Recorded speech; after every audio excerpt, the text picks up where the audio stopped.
When artists ask me what oil paint to buy when starting out, I always say my biggest regret is not being able to go back and stop myself buying student-grade paints. I wish I could explain to myself what I've learned since. That means I could have actually saved money while buying expensive artist or professional grade quality paints. Artist grade oils can be super pricey, but you'll notice every paint color is divided into a different series. Each series is given a different price, and that price is based on the pigments in that series and how difficult they are to produce. Different paint colors that are grouped into the series together will contain pigments that are similarly difficult or expensive to procure.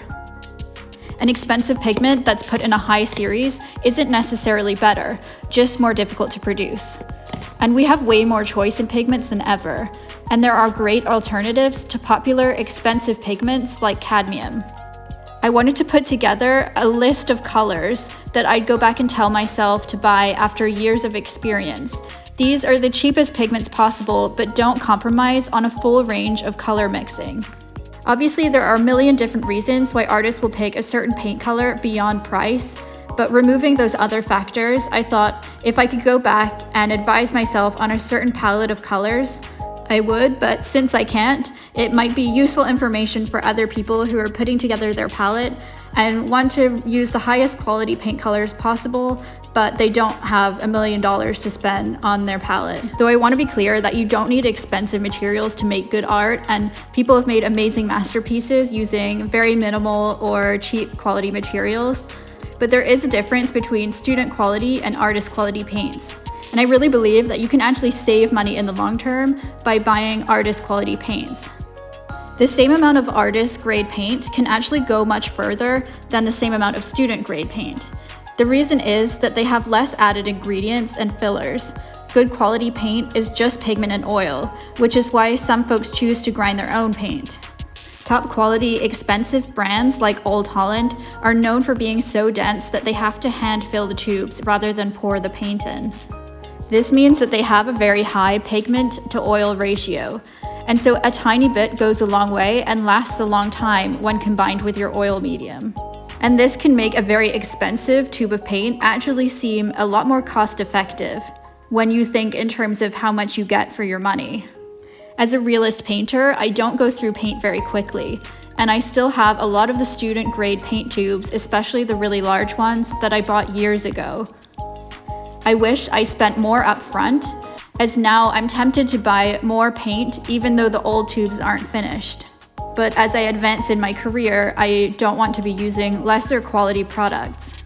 It's highly unlikely you'll decide to upgrade your paints at the exact time you run out of your student quality paints. So you'll spend less by stretching yourself up front rather than being annoyed later at the quality of your paints because you feel like you should be using more expensive brands. Although the style of your painting does impact the amount of paint you'll go through.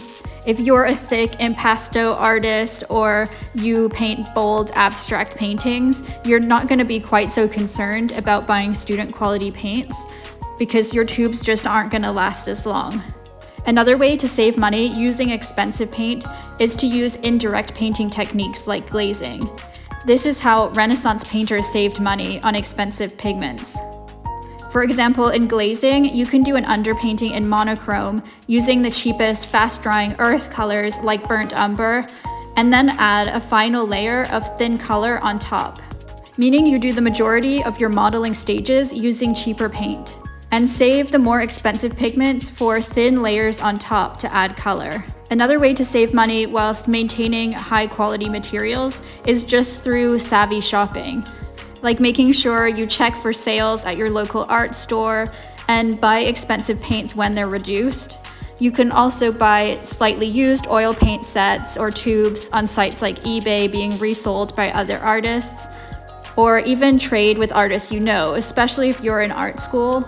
Often professors will require you to buy certain materials for different classes, and they may not be ones that you'll likely use again, so being able to trade materials with other folks just means you're not going to be wasting money.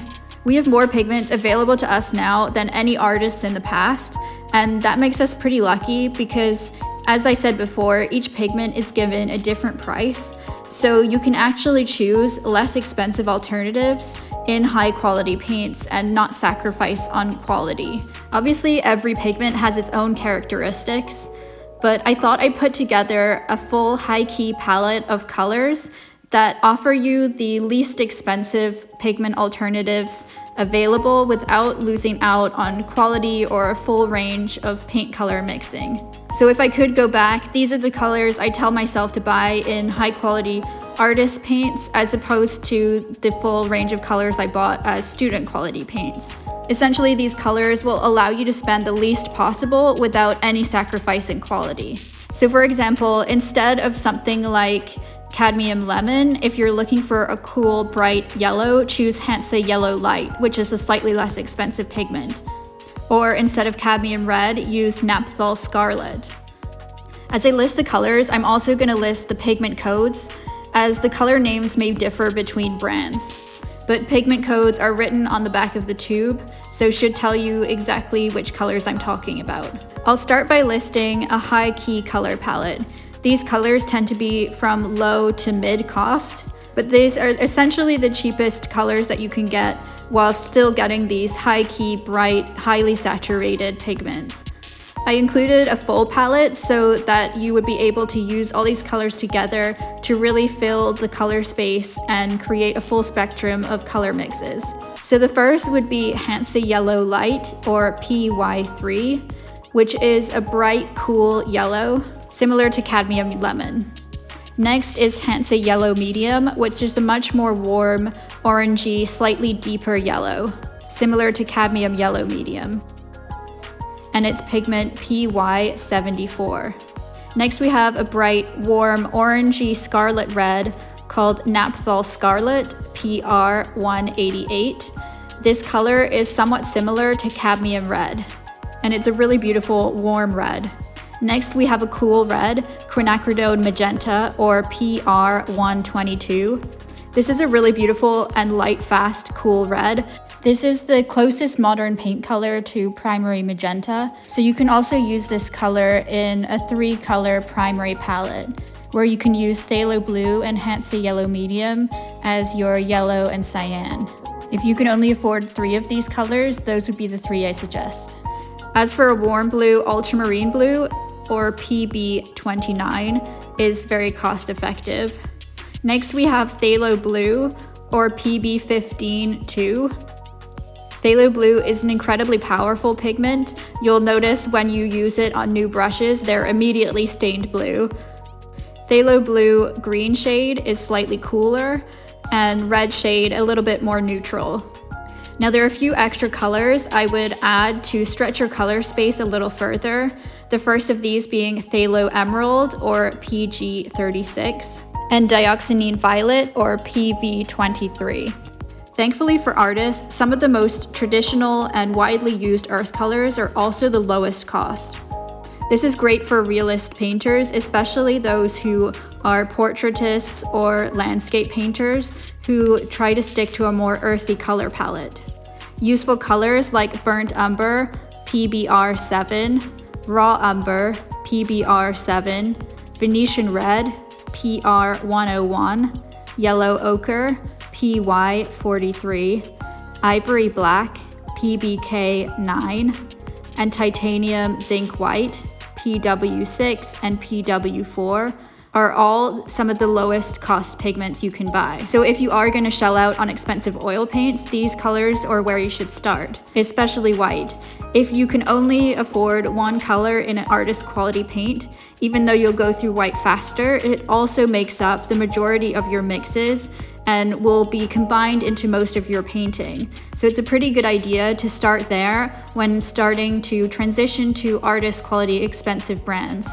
Ultimately, it's not always possible to spend money on expensive materials, but I think if I knew more at the time of buying my first range of oil paints, I'd definitely make different decisions if I could go back and change it.